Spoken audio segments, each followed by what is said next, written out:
जय हिंद साथियों, स्वागत है आप सभी का सीएमसी डिफेंस एकेडमी इंदौर में। तो आप सभी का जो बहुत सारे बच्चे एनडीए के बच्चे और टीएस वाले बच्चे जो लगातार ये क्वेश्चन पूछ रहे थे कि सर टीएस का कॉल लेटर, टीएस की जो नोटिफिकेशन है वो कब आएगा। तो बिल्कुल वो साहब का टीएस का नोटिफिकेशन आ चुका है। तो वो बच्चे, खासकर वो बच्चे जिनका एनडीए का ये लास्ट अटेम्प्ट था, ठीक है, उन बच्चों के लिए बहुत अच्छा टाइम है इस फॉर्म को फिल आउट करने का, ठीक है। क्योंकि अभी आप देखेंगे कि जिन बच्चों की एनडीए की एज लिमिट निकल चुकी है, ठीक है, वो बच्चे भी इस फॉर्म को अप्लाई कर सकते हैं और यहाँ से वो मतलब फौज में क्या बन सकते हैं, अधिकारी बन सकते हैं। अभी अपन देखते हैं, बिल्कुल धीरे धीरे करके अपन समझते हैं एक एक चीज़ को अपन, कि इंडियन आर्मी में जो टीएस एंट्री के थ्रू आप कैसे कैसे आपको फॉर्म फिल आउट करना है, क्या क्या इसकी एलिजिबिलिटी है, ठीक है, एज क्राइटेरिया क्या है, हम सारी बातें वन बाय वन करेंगे, ठीक है बच्चों। देखो यहाँ पे आपका नोटिफिकेशन जो है वो आ चुका है, देख रहे हो आप, इंडियन आर्मी परमानेंट कमीशन। ये बात आपको ध्यान देने वाली है, परमानेंट कमीशन है आपका, ठीक है, शॉर्ट सर्विस कमीशन नहीं है, ठीक है। इंडियन आर्मी मतलब जो टीएस आर्मी आती है, टीएस नेवी आता है का, तो ये आपका टीएस आर्मी का जो कि आपका क्या है, आपका परमानेंट कमीशन है आपका, ठीक है, 51 है, ठीक है। कोर्स कब कमीशन होगा आपका? जुलाई 24 में, जुलाई 24 में। इस बात का मतलब ये है, अगर आपका कोर्स कमीशन 24 में हो रहा है तो इसकी एसएसबी कब आएगी आपकी? अभी इसमें लिखा होगा लेके आगे, पर फिर आपको बता दे रहा हूँ, इसकी एसएसबी आपकी आएगी लगभग, ये मान लो कि फरवरी या कि मार्च में, फरवरी मार्च 2024 में। अभी आगे अपन बात करेंगे। देखो, application are invited from unmarried male candidates, ठीक है, male candidates who have passed 10+2, ठीक है, 10+2 में क्या होना चाहिए आपका?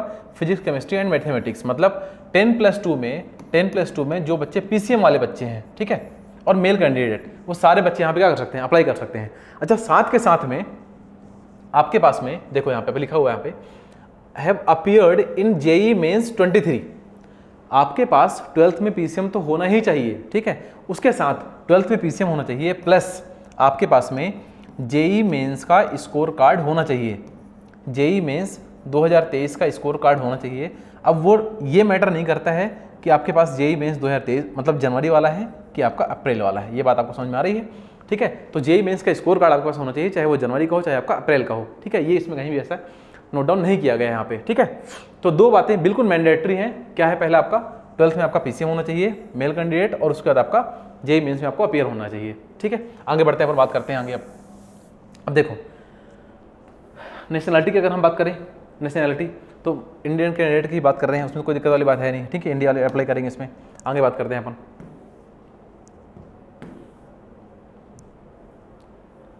यहाँ पे आपका एज लिमिट, ये सबसे इंपॉर्टेंट पॉइंट है, ये समझो आप बहुत अच्छे से। देखो, वो सारे बच्चे जो एनडीए वाले बच्चे थे, एनडीए में एज लिमिट क्या होती है आपके? 15.5 18.5, ये सबको पता है, ठीक है।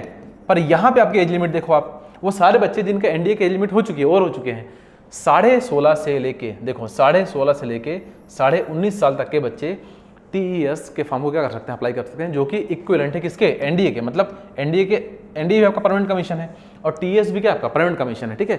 एनडीए में एज लिमिट आपकी 18.5 तक होती है, 18.5 तक, यहाँ पे क्या आपका 19.5 तक है।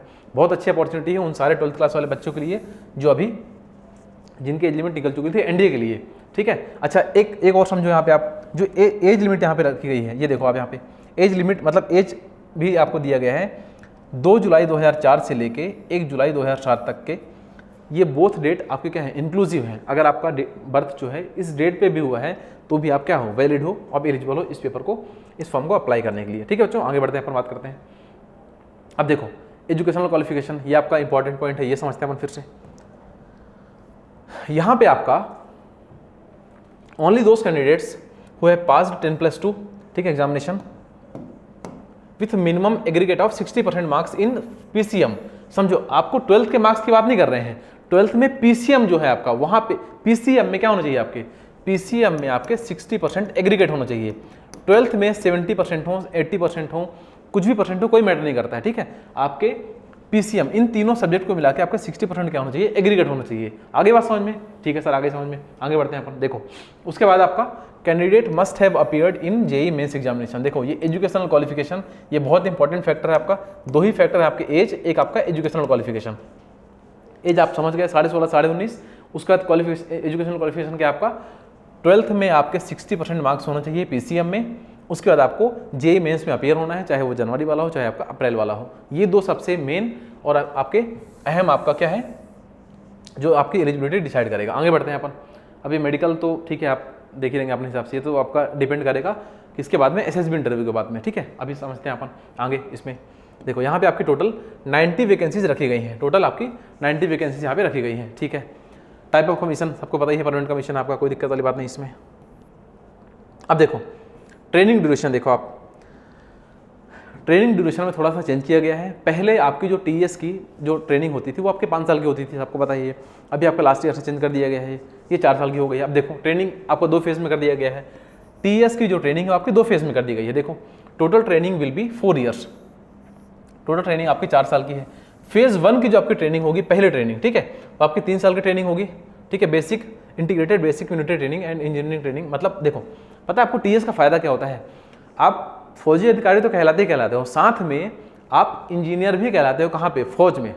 बात समझ में आ रही है? तो ये बहुत बेहतरीन मौका है उन सारे 12th जो आपके पीसीएम वाले बच्चे हैं, ठीक है। आप इंजीनियर भी कहलाओगे और फौजी भी कहलाओगे आप, ठीक है, मतलब फौजी इंजीनियर कहलाओगे आप। यह हो गया आपका 4 ईयर में, आपका 3 साल आपका यहाँ पे रहेगा, ठीक है। फिर आपका फेज 2 में क्या रहेगा, ये आपका रहेगा यहाँ पे 1 साल। देखो आपकी 3 साल की ट्रेनिंग आपकी इनिशियल यहाँ पे रहेगी, ठीक है। फिर उसके बाद आपका, अच्छा 3 साल की ट्रेनिंग आपकी कहाँ पे रहेगी आपकी, ये देखो CME पुणे, देखिए MCTE महू, फिर आपका MCEME सिकंदराबाद। तो आपकी ट्रेनिंग इन तीनों जगह मिला के होगी, महू, पुणे और सिकंदराबाद मिला के आपकी 3 साल की ट्रेनिंग होगी फॉर 3 ईयर्स। और आपकी जो लास्ट की 1 साल की ट्रेनिंग होगी, ठीक है, वो कहाँ पे होगी आपकी, ये होगा आपका देहरादून, IMA देहरादून। अच्छा यहीं से आप क्या होगे, पासिंग आउट परेड आपकी कहाँ पे होगी, ये IMA देहरादून में ही होगी आपकी, ठीक है।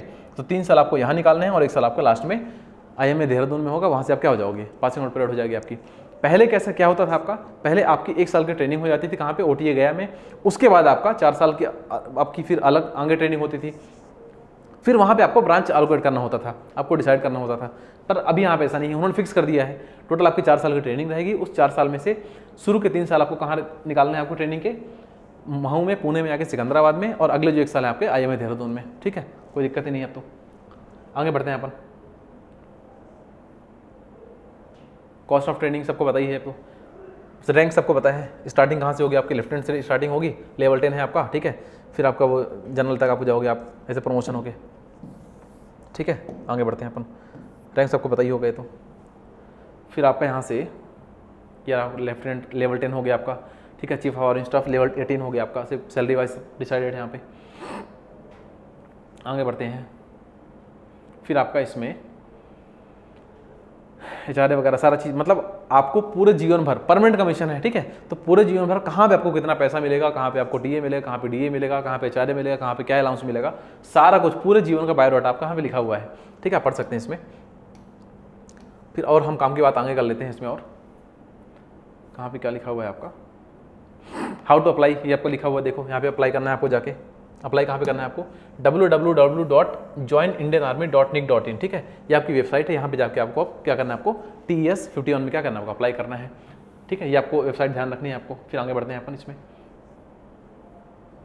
अच्छा जब भी आप लोग SSB के लिए जाएंगे, ठीक है, तो वो कौन कौन से मार्कशीट हैं जो आपको कैरी आउट करने हैं, ठीक है। आपकी 10th क्लास की सर्टिफिकेट, 12th क्लास की सर्टिफिकेट, एक आपका ओरिजिनल ID प्रूफ, ठीक है, चाहे आपका आधार कार्ड है, लाइसेंस, जो भी आपके पास में, पासपोर्ट वगैरह। फिर आपकी ये ध्यान रखना, copy of result of JEE mains, ये ध्यान रखना आप, JEE मेंस 10th 12th आपका ID प्रूफ, ये 4 चीज़ आपको वहाँ पे कैरी आउट करके लेके जाना है आपको। आगे बढ़ते हैं अपन। फिर यहाँ पे आपका बाकी तो सब आपको पता ही, सब देगा सिलेक्शन प्रोसेस। पहले आपका फॉर्म फिल आउट किया जाएगा परसेंटेज के हिसाब से, ये सारी चीज़ आपको। फिर SSB कॉल लेटर आएगा आपका, ठीक है। अब देखो यहाँ पे एक चीज़ और समझ लो आप, यहाँ पे जो समझने वाली चीज़ क्या है, जो आपकी इंजीनियरिंग की स्ट्रीम्स कौन कौन सी हैं। देखो इंजीनियरिंग की स्ट्रीम्स कौन कौन सी हैं। अगर आप पुणे में हैं, ठीक है, तो आपकी कौन सी ट्रेनिंग हो रही है, सिविल और मैकेनिकल वालों की। फिर MCT महू आपको सबको पता है, IT और टेलीकॉम का है यहाँ पे। फिर सिकंदराबाद में क्या आपका इलेक्ट्रिकल एंड मैकेनिकल इंजीनियरिंग का है। अच्छा उसी में अगर हम बात करें कि इनके पेरेंट आर्म्स कौन कौन सी हैं, तो यहाँ पे आपका जो पुणे है आपका, उसकी वो कौन सी आर्म है आपकी, कॉर्प्स ऑफ इंजीनियर्स है आपका। फिर MCT महू सिग्नल्स, सबको पता है ये बात। सिकंदराबाद आपका इलेक्ट्रॉनिक्स और मैकेनिकल विंग का, ठीक है, तो ध्यान रखो आप। फिर हम आगे बढ़ लेते हैं इसी में। इसमें फिर आगे है आपका प्रोसीजर फॉर कैंडिडेट, ठीक है। ये तो वही वाली बात है कि यहाँ पे आपका to candidate who are recommended in NDA prior to SSB। देखो इसमें क्या है, जो बच्चे NDA में से पहले आपको TS में रिकमेंड हो जाते हैं, तो आपको नेवी और एयरफोर्स की इसमें जाना ही पड़ेगा आपको, ठीक है, तो आपको पता ही हो, कोई दिक्कत नहीं इसमें। फिर आपका मेरिट लिस्ट, हाँ देखो ये समझो आप इसको, एसएसबी मेरिट लिस्ट क्या है आपका, it must be noted that merit mayor qualifying at the SSB interview does not confirm. अच्छा ठीक है, इस बात का मतलब ये यहाँ पे ये बोल रखा है इन्होंने, merit be prepared on the basis of marks of by candidate, J marks and SSB marks as per weightage and decided by India. ठीक है, देखो ये क्या बोल रहे हैं, इस बार इन्होंने थोड़ा चेंज किया यहाँ पे मेरिट लिस्ट में, इस बार यहाँ पे मेरिट लिस्ट में चेंज है आपका। देखो यहाँ पे आपके एसएसबी के मार्क्स प्लस जेई मेंस के मार्क्स, इन दोनों को मिला के आपकी क्या बनाई जाएगी, मेरिट लिस्ट बनाई जाएगी। ठीक है, पर एसएसबी के कितने परसेंटेज मार्क्स लिए जाएंगे, जेई कितने परसेंट मार्क्स लिए जाएंगे, ठीक है, ये अभी तक इन्होंने डिसाइड नहीं किया यहाँ पे। ठीक है, तो आपको ध्यान रखना है जो आपकी मेरिट बनेगी वो आपकी जेई मेंस के स्कोर के और एसएसबी इंटरव्यू के स्कोर के अकॉर्डिंग क्या बनेगी, मेरिट बनेगी। ठीक, वो बाद में वो लोग रिवील करेंगे कैसा क्या रहेगा आपका। तो ये था आपका पूरा एनडीए टीएस का आपका नोटिफिकेशन, बाकी सब एज इट इज है, कोई दिक्कत वाली बात नहीं है। नहीं, हाँ ये देख लेते हैं अपन, application online application will open at, कब आपका जो फॉर्म फिल आउट करना स्टार्ट होंगे वो कब से स्टार्ट होंगे, आपके 13 अक्टूबर से, 13 अक्टूबर से आपके फॉर्म फिल होना स्टार्ट हो जाएंगे। ठीक है, एंड विल क्लोज ऑन 12 नवंबर को। ठीक है, तो 13 अक्टूबर से लेके आपके पास 12 नवंबर तक का समय है इस फॉर्म को फिल आउट करने का। ठीक है, तो जरूर भरिए वो सारे बच्चे जो अभी 12th पीसीएम क्लास में है और 12th पीसीएम में है और उनकी एज लिमिट ये है, और एजुकेशनल क्वालिफिकेशन तो होगा ही खैर। ठीक है, तो आई होप ये सारी बातें आप समझ पाए होंगे बहुत अच्छे से। ठीक है, जुड़िए आप सीएमसी डिफेंस एकेडमी इंदौर से अपने बेहतरीन प्रिपरेशन के लिए। ठीक है, आशा करता हूँ ये सारी चीज़ आप करेंगे और इंडियन आर्मी सिलेक्ट होकर आप फौजी अधिकारी बनेंगे। ओके साथियों, सौरम दक्षम विद्ये बलिदान परम धर्म। जय हिंद ऑल ऑफ यू साथियों।